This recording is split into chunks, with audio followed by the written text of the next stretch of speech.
welcome to the podcast. My guest today is Alex Whitson, who runs VouchedFor, the UK's largest financial advisor review platform. Alex is passionate about championing even the value of good financial advice and making it accessible to as many people as possible. Alex, welcome to the podcast. Thanks, Abraham. Great to be here. So we'll dive into why we got together. We were introduced by my friend. I'm sure someone that is known to many people on this podcast, Jason Butler. I believe Jason was in a conference that you presented at, and he shared this incredible insight report that you've produced on the the survey that you did for something like 250,000 clients based on their reviews. And but before we dive into all of that, tell us a little bit about yourself. How you got into financial services and what you do today. Yeah, of course. So I started my career in a completely different sector. So I started in the media world, Right. A publishing company called Haymarket. Do you know I have Haymarket? heard of them, yes. Yeah, so traditional magazine publisher founded by Michael Heseltine in about, I think it was the late 50s, so a long, long time ago. I joined them in 2005. Which was quite an interesting time to join them because it was just after Facebook had launched and not long after Google had launched, which makes me feel quite old saying that. But essentially the internet was rewriting the media landscape. So print subscription revenue was going through the floor because everyone was getting their information online. Print advertising revenue was doing the same. So it was a really challenging time. But as the cliche goes, with challenge comes opportunity. And I took a business plan to the board, which was all about leveraging the great brands that they have online to drive new revenue streams and value for our audiences. I think probably more because I was young at that time than anything else. The board thought that I knew what I was talking about and understood this digital nonsense. So they approved the plan. And that kind of gave me a license to innovate. So it enabled me to test new things out, launch new things, made a few mistakes, got a few things right. It was a really great opportunity.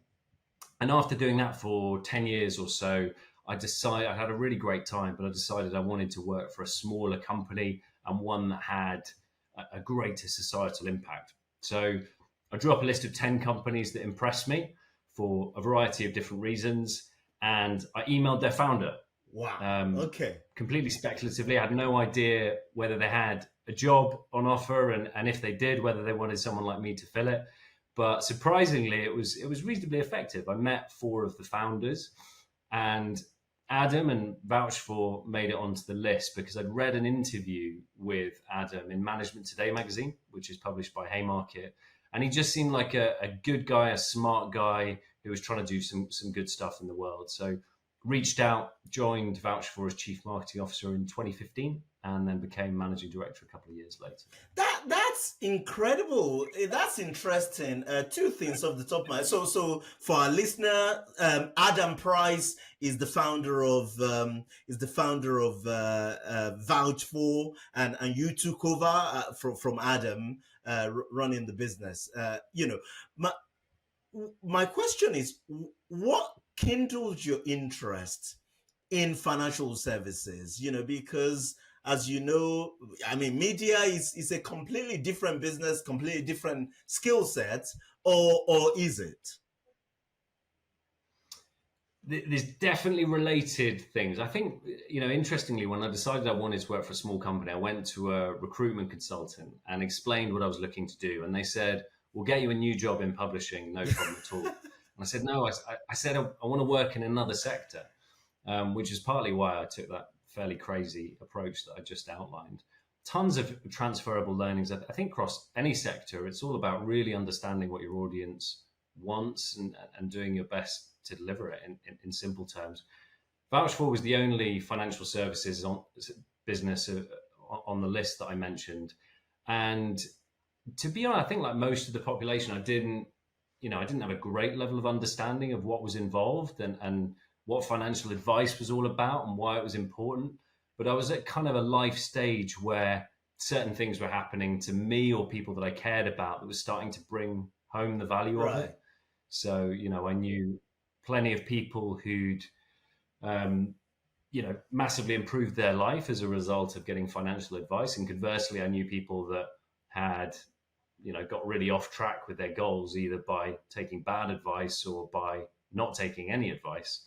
And so as time's gone on, I've had a much deeper appreciation of just how important it is to try and get people who need it access to good advice. Good stuff. Okay, right. Before we dive into this research that you guys have done, let's tell us a little bit about VouchedFor as a business. What do you people do now? A lot of our listeners are, financial advisors, financial professionals, so they're probably on your platform anyway. So do tell them what is it that you actually do, and give us a sense of the structure of the business today in terms of the size of the team, that sort of thing.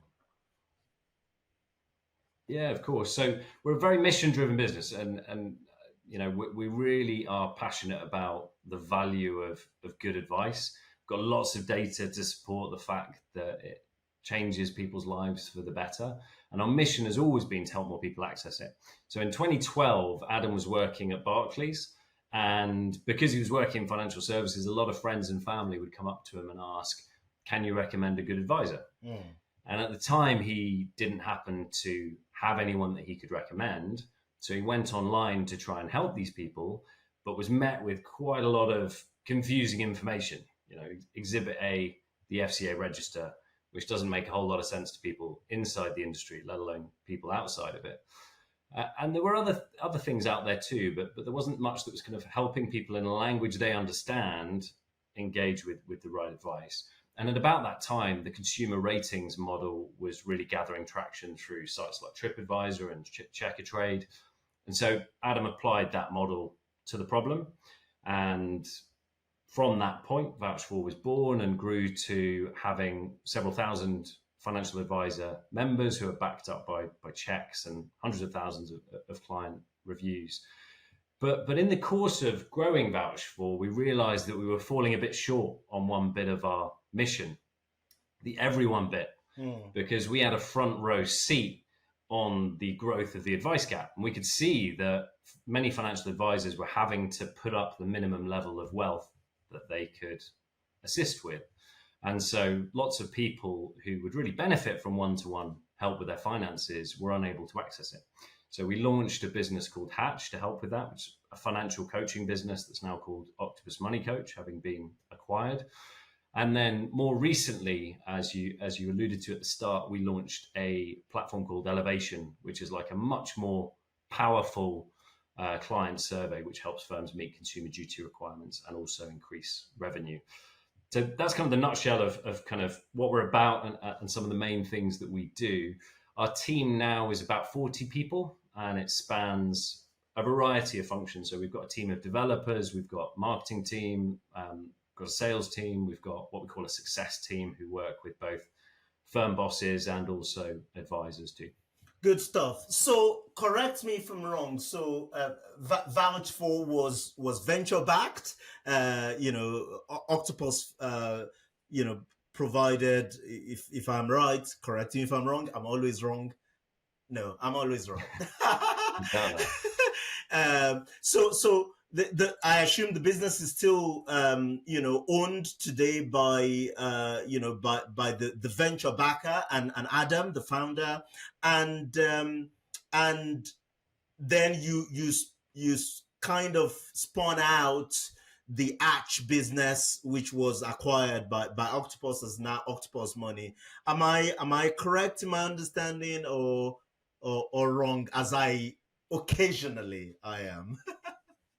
No, you're correct. So the last round of funding we did was in 2015, which was just before I joined, right. And that was led by Octopus.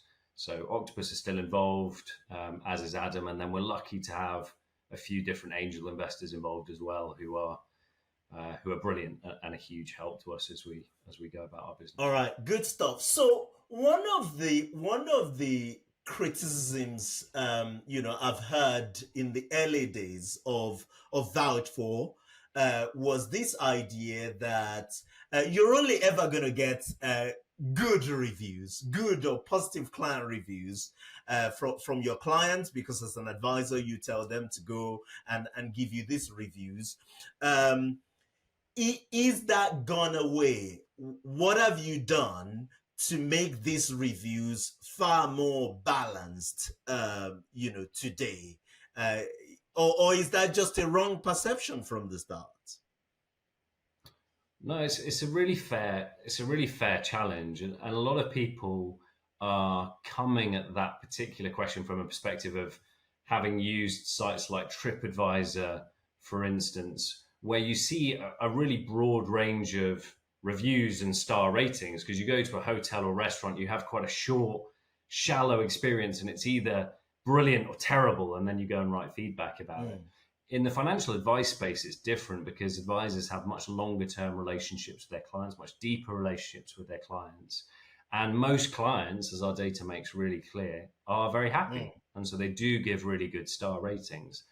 And that's not to say there isn't some headroom for improvement. So there's a few ways that we help advisors identify that and make sure that they're doing all they can to be the best they can be. One is the questions that we ask. So, one question is, what could the advisor have done better, for instance? We also collect feedback at different points in the journey. So we collect what we call a first impression review after an initial meeting with a prospect, and you tend to get a broader spread of ratings at that stage. And then through the elevation system, it goes a whole lot deeper still. So it asks a range of different questions that give you a sense on things like how much the client really values your service, how clear they are on what you provide, how much they understand your service, all those kind of important things. So it adds a lot more nuance to their feedback so that you can be as good as you possibly can be for them.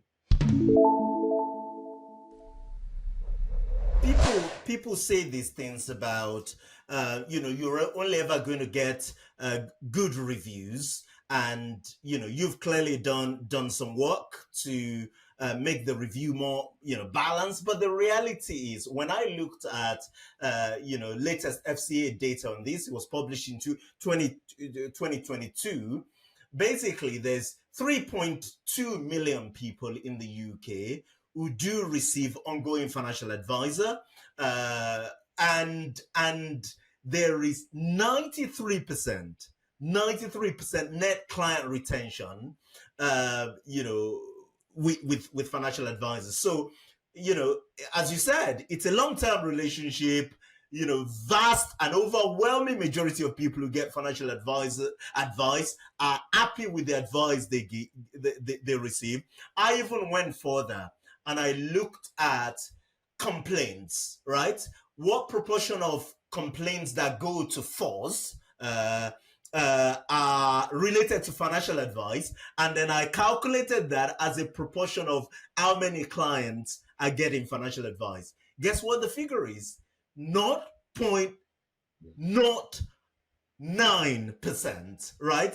0.09%. So less than 0.1% of clients of financial advisors actually make a complaint to FOS in any single year. And that's even assuming that all of the complaints are individual. So one individual is responsible for every single complaint that you make. It's possible that one person may complain twice, but again, so that's just to show or to confirm, the work that you're doing, that a client really value the advice they receive. They rarely, very, very rarely leave their advisor, and very, very, very, very few advice client relationship gets really bad to the point that the client has to go to FOS to seek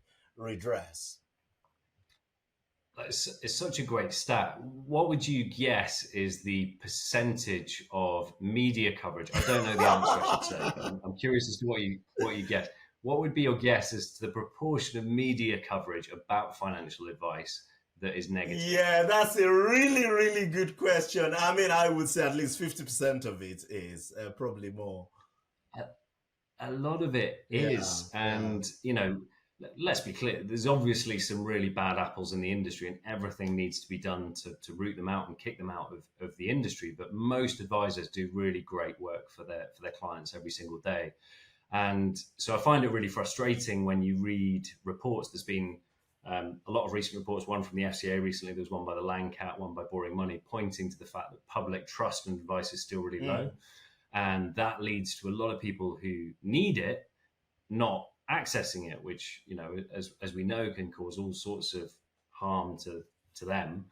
And so more needs to be done to share the fact that most clients have great experiences, to share their stories. And it's such a big challenge. It needs everyone applied to it. We're doing what we can. We clearly need to do more. We've got some quite big stuff planned next year to help with that. But it needs everyone from providers through to advisors through to the press applied to the problem if we're going to see meaningful change. Right. So that's an incredible segue. You set this up really nicely, haven't you, to talk about your elevation platform. What is this? What is this trying to do? Break it down for me. Yeah, so about 2 years ago, we went out and had lots of really in-depth conversations with some of the advice firms that we work with. And what we wanted to understand is what was top of mind for them, what were their big pain points. And a consistent theme that came out of those conversations was the desire to take client experience to the next level. Some were inspired by consumer duty, which was starting to be talked about around that time. Some by the simple belief that advice firms who want to survive and thrive in the years ahead have got to, ratchet up their client experience a little bit. And we realized that there was a lot more that we could and should do to help. We've got loads and loads of data on what great client experience looks like. So we spent a lot of time analyzing all of that data. We ran focus groups with consumers, with advisors, with regulatory experts and others in the industry to really understand the most powerful drivers of client experience. By that, I mean the advisor behaviors or the factors that create the best client experiences. And all of that work led us to Elevation, which it's kind of like a much more powerful client survey. It uses really carefully engineered questions to show a firm how they're doing against three key goals. So the first one is about making great first impressions with prospective clients. And we measure that by looking at the percentage of them that say they intend to become a client. The second looks at delighting existing clients. We measure that by looking at the percentage of clients who regularly recommend their advisor.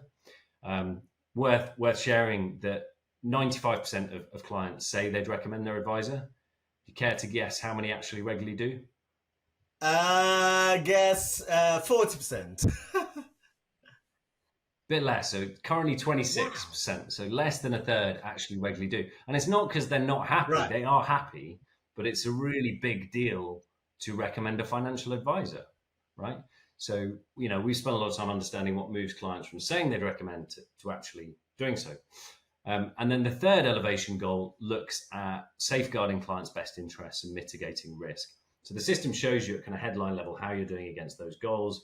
The real power or engine room of the system sits underneath that because it draws from the analysis that we've done of well over 250,000 clients' feedback to show you at kind of advisor level and advice firm level the specific things that you can do to improve. And you're benchmarked against the industry there. So you can see, right, okay, to improve client advocacy, I need to make sure that my communication is clearer or make sure that clients feel more on track to achieve their goals and so on and so forth. So that's what it does in a nutshell. And I guess the main kind of outputs of that from a business goal perspective are helping firms meet consumer duty requirements and also drive revenue. And what I find really exciting is the link between the two. So if you take a thorough approach to consumer duty, you should grow your revenue. That's very clear from the data.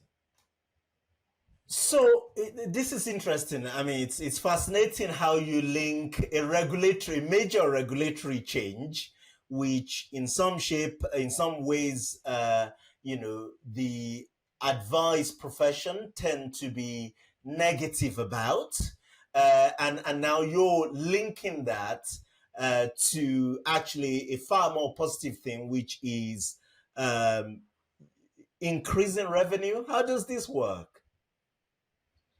Well, if we run with that stat, for instance, that we were just talking about, 95% of clients say they'd recommend their advisor, but only 26% currently regularly do.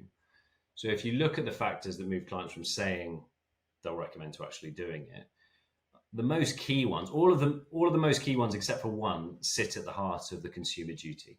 So if they have maximum confidence that they're on track to achieve their goals, they're more likely to regularly recommend you as an advisor. If they feel that your communication is really clear, much more likely to recommend you.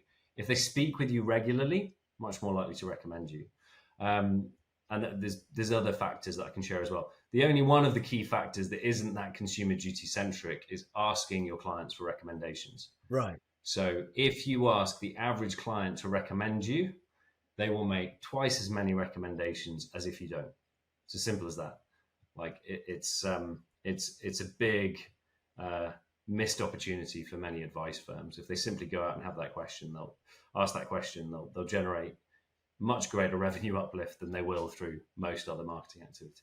That's interesting. So again, talk me through how this works on a granular level. So, say I'm a financial advisor. I am on the VouchedFor platform, and today, what happens is I get a couple of leads from you, or clients from you, and as part of that,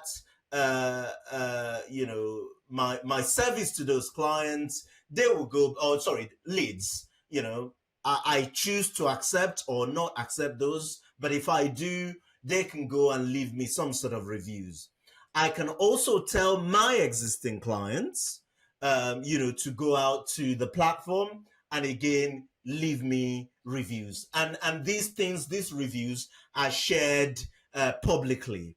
What you're doing with and you have more than 250,000 reviews, shared publicly of financial advisors, vast majority of which are positive, we should say.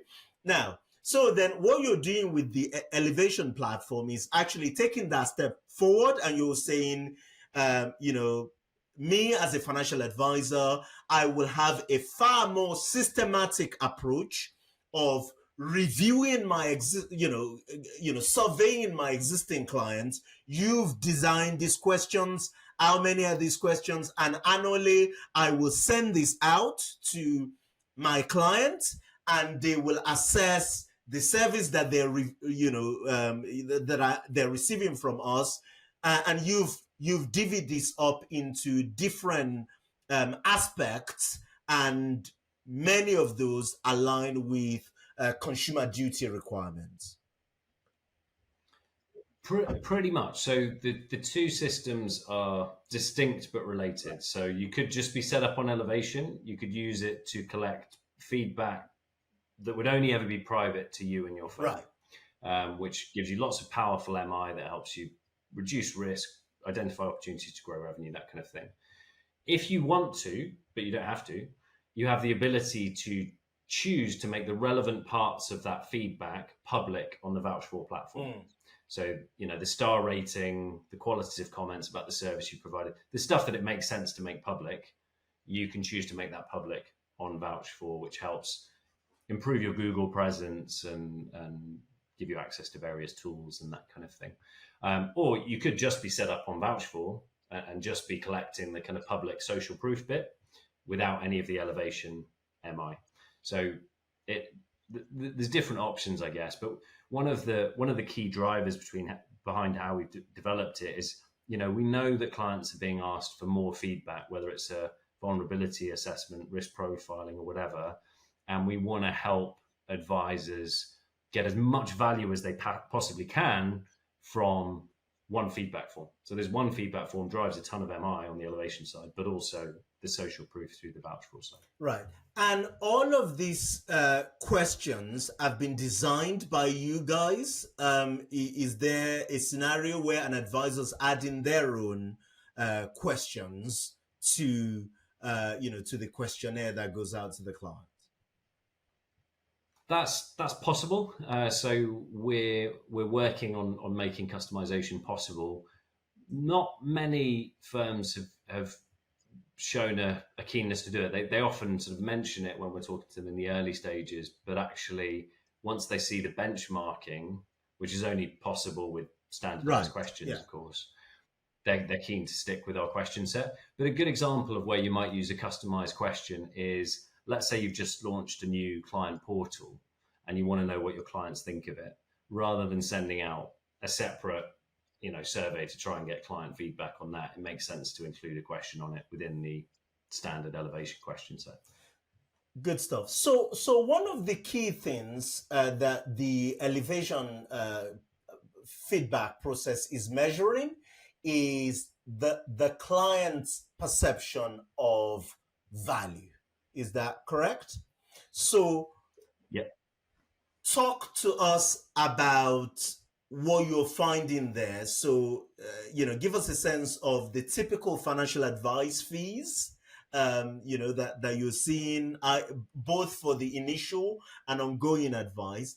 And then let's talk about how clients actually view these things. Do they tend to view expensive or high cost advice? Is there any correlation between price and value?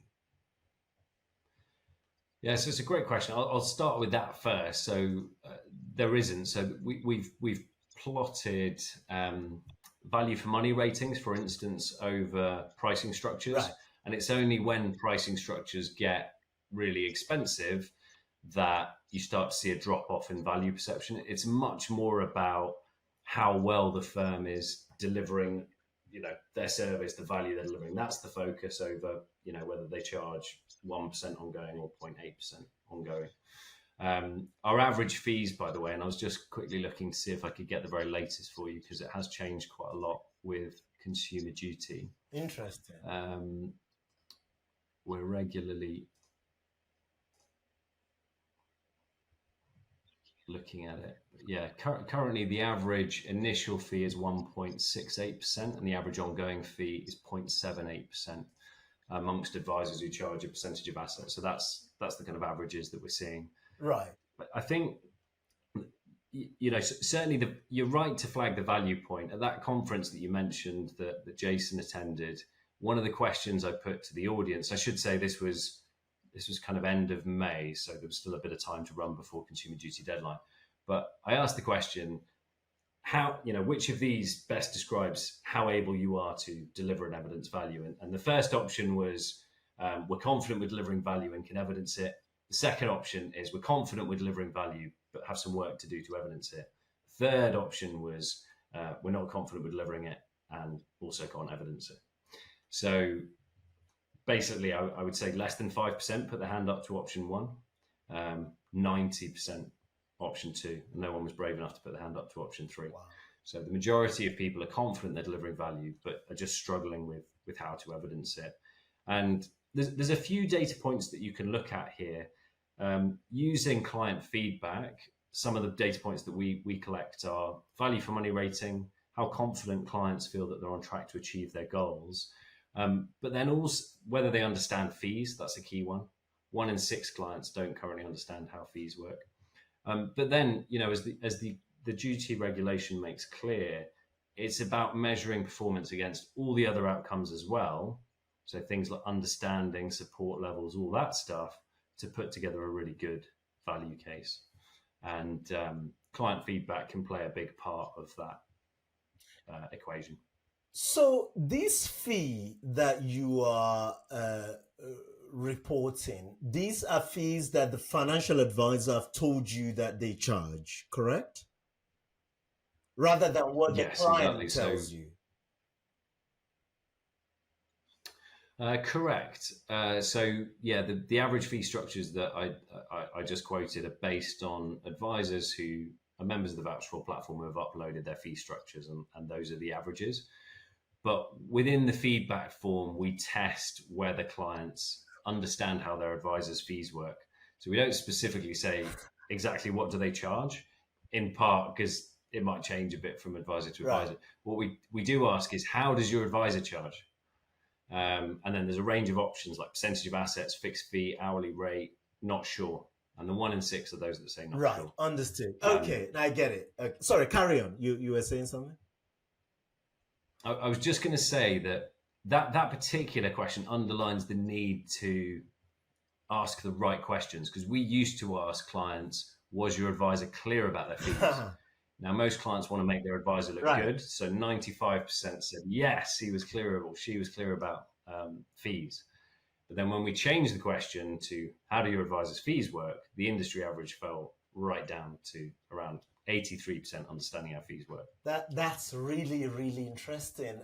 Yeah, I was wondering how you assess that. I mean, I'm looking at the slide from that presentation you did in May, and basically, just breaking this out. If you think of 25% of financial advisor charge, 0.5% as ongoing advice, and their rating, their average, value for money rating is 4.78 out of 5.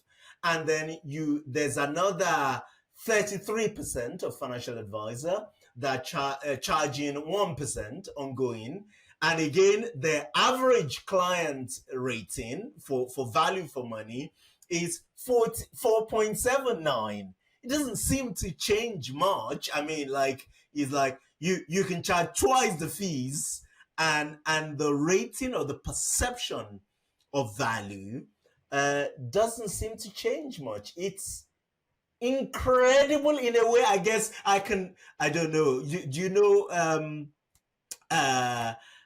Paul Lewis, Moneybox Paul Lewis? I can hear Yeah, him, I do. his voice at the back of my head saying, Abraham, like, as a consumer champion, if you describe yourself that way, it's hard to understand how you can double the fees and the perception of value doesn't change. As a business person, a financial advisor, that should give you especially if you're charging less, that should give you an incredible boost of confidence. Of course, we'll come back to the fee is just one aspect. All of the work that the advisor's doing and the client's understanding of that is massively important. Do you agree? I guess the point I'm making so poorly, horribly, is it's not just the percentage figure, it's what you're doing for the client. 100%. And the FCA has called that out, to be fair. I mean, they make clear in the Consumer Duty guidance, it's not a case of cheapest is best. It's a question of value and the value you're delivering. And, what value looks like is going to look different from one client to the next. Kind of a bit like anything. I mean, you take cars, for instance. Now, I'm not really a big car guy. I drive a pretty basic. What do you drive? Tell us. What do you drive? I drive a Nissan Qashqai, and it meets my needs just fine.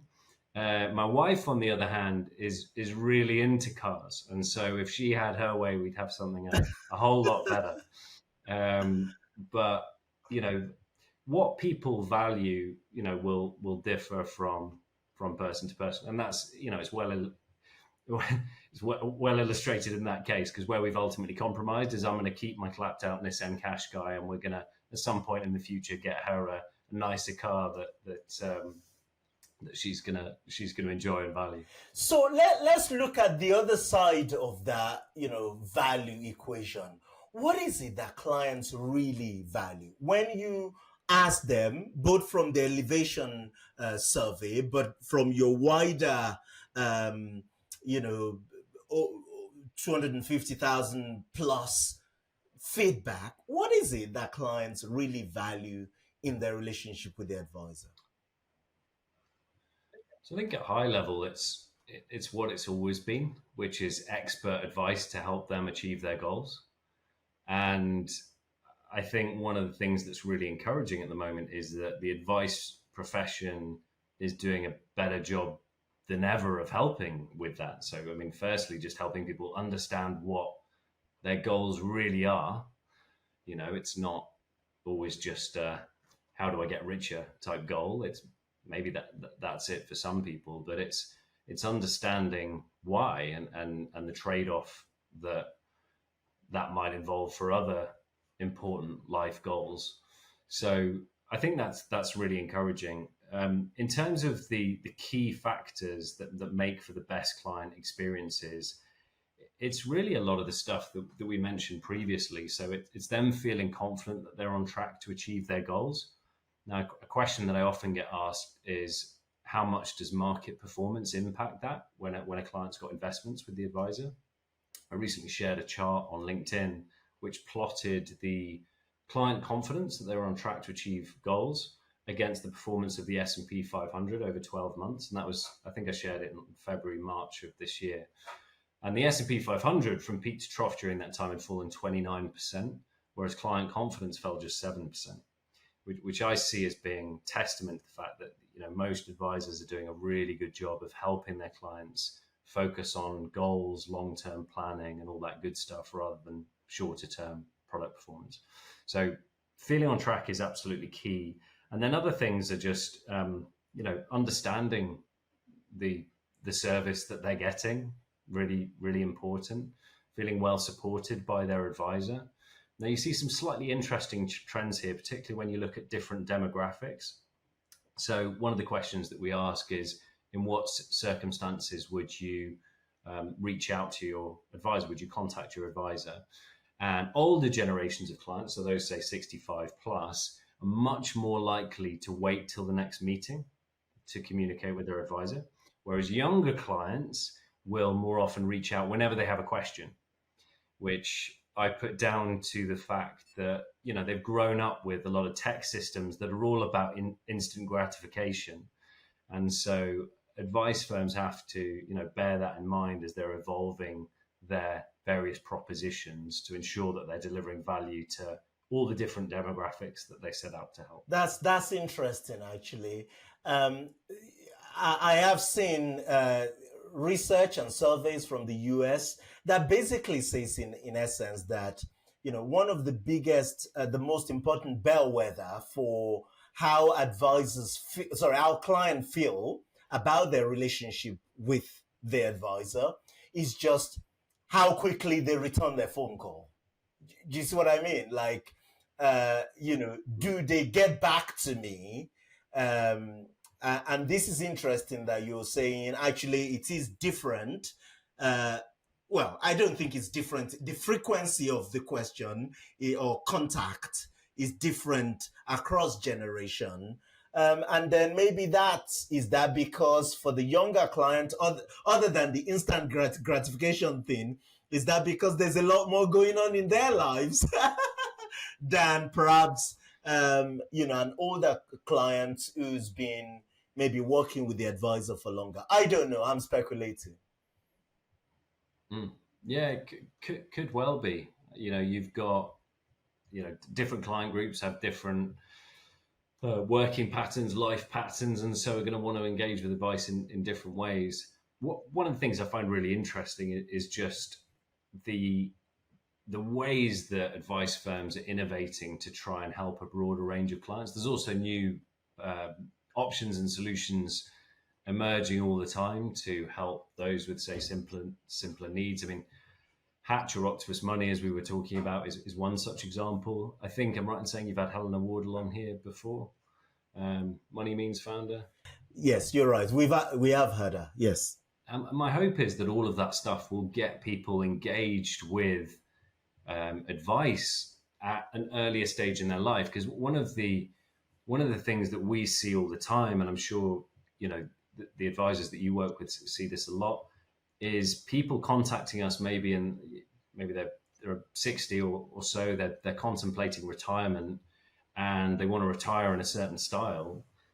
I mean, if only they'd got some level of help with their finances 10, 20 years Right. ago, they'd be able to nail it, right? They'd be able to get, live the retirement that they really want to, but they've left it too late, and therefore their options are massively limited. So I think, the more ways we can find in terms of propositions, but also marketing, communications, etc., to build public understanding and trust in advice, and the better, and hopefully we'll get more people engaged with it at an earlier stage when there's more options on the table.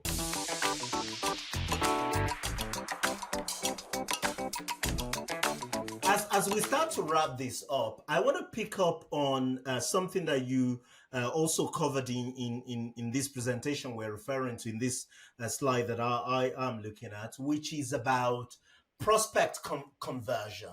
The difference between advisors who are converting, very, very high proportion of people they sit in front of. You have, a gap of about 40%, talk to me about that. I'm trying to understand this. You have something like star rating and the percentage of conversion. Talk about the correlation between those two things, and then maybe we can explain why. Yeah, of course. So we send out a short feedback form after an initial meeting between a prospect and their advisor. And it's a very short form. Response rate is typically very good. It's about 45%. And we capture a star rating amongst other things within that. And the first thing to call out is just how fine the line is between success and failure. Right. So if someone leaves a 5-star first impression rating for their advisor, they convert at a rate of 53%. Wow. If they leave a 4-star first impression rating, which is still, pretty good, right? 4-star, that falls off a cliff to 14%, right? So sorry, it goes down by 14%, or it goes down to 14%? It goes down to 14%, 1-4. So it goes from 53% conversion if they leave a 5-star first impression rating to 14% if they leave a 4-star. So, I mean, I was blown away by that. And interestingly, that gap is getting bigger. That's based on data from the last 4 months. But if you look at the factors that make those 5-star first impression ratings, again, a lot of it kind of sits at the heart of the consumer duty. So one of the key ones is prospects feeling at ease, being open about their situation. Where they feel totally at ease, being open about their situation, they'll convert at twice the level than those who feel just quite at ease about being open about their situation. Another big driver is discussing their motivations in depth. So if you discuss the motivations behind their goals in depth rather than just discuss them, you'll convert at 50% higher. So it's just getting those fundamental things right, which, most of which are what the consumer duty is really sort of looking for. And it goes back to the point, take a thorough approach to it, and you should convert more prospects. You should generate more referrals as well. Good stuff. Good stuff. Alex, you've delivered incredible value on this conversation. So thank you very much for your time and wisdom. So if I can just ask you then, what is it that we should be expecting? What is it that advisors should be expecting to see from VouchedFor and the Elevation platform in the coming months? What should we be looking out for in the coming months? Yes, we've got a lot planned. We're not very good at sitting still, just like you guys at Timeline. Always launching great new stuff. There's 2 big areas of focus for us at the moment. One is elevation and really just strengthening the system. And 2 main areas are helping advice firms collect more data And one of the ways that we're doing that is through integrations with back office systems. We've just launched an integration with IntelliFlow, for instance, and we've got others planned, which will essentially automate feedback invitations. The second area of focus is make it as easy as possible for firms to act on the data. So one of the developments that we've got in motion is what I'm kind of calling as an action list, working title, but it will show each firm and each advisor the most powerful things that they can do to reduce risk and drive revenue. Literally pounds and pence. This is the best thing that you can do next to increase revenue. This is the next best thing you can do to reduce risk, etc. And then on the VouchedFor side, it kind of builds on something we covered earlier, which is that, you know, there's been so much great stuff in the industry recently. And there's no doubt about the fact that advisors are doing really great work for their clients, and yet still public trust remains low. And I think one of the challenges is that a lot of the great celebration of how far advisors have come takes place within the industry echo chamber. Right. There needs to be more consumer-facing stuff, and we need to do more there. We've got a consumer-facing channel. We need to do more with it, bluntly, to address this problem, which is still a really massive problem. So have you seen that we run a top-rated advisor campaign each year? Have you ever seen that? Yeah, I've seen that in the Times, correct? In the Times, is that correct? Exactly. Yeah, exactly. So it does a couple of things. The first bit is editorial content and case studies that help build understanding around advice and help people appreciate the value. It's got really positive case studies, jargon busters, all that kind of stuff. The second half of the guide calls out those advisors who have qualified as top rated on the strength of their feedback. So typically it reaches around 1 million people through the Times, but next year we're trebling its reach. So it's not just going to go out in the Times, it's going to go out in the Telegraph and the Mail as well. We're also going to email it to every accountant and solicitor on our database, which is many, many tens of thousands. And obviously they're under pressure, particularly solicitors from the SRA, to make sure they refer responsibly and so on. So we're really doubling down on it with the ultimate aim of helping build understanding and trust in advice as a whole. And then more specifically, just call out advisors who we know from our data are doing a great job based on their feedback. That's incredible. No, I agree entirely, Alex, that we need to shout louder, not just within ourselves, but to the important person in the room, so to speak, i.e. the end consumer, about the value of good financial advice and good financial planning. And so thank you very much for the work that you're doing, the important work that you're doing, connecting advisors and clients, shouting and spreading the good news about financial planning. Alex, thank you very much for your time and for coming on the podcast. You're very welcome, Abraham. Really enjoyed our chat. Thank you.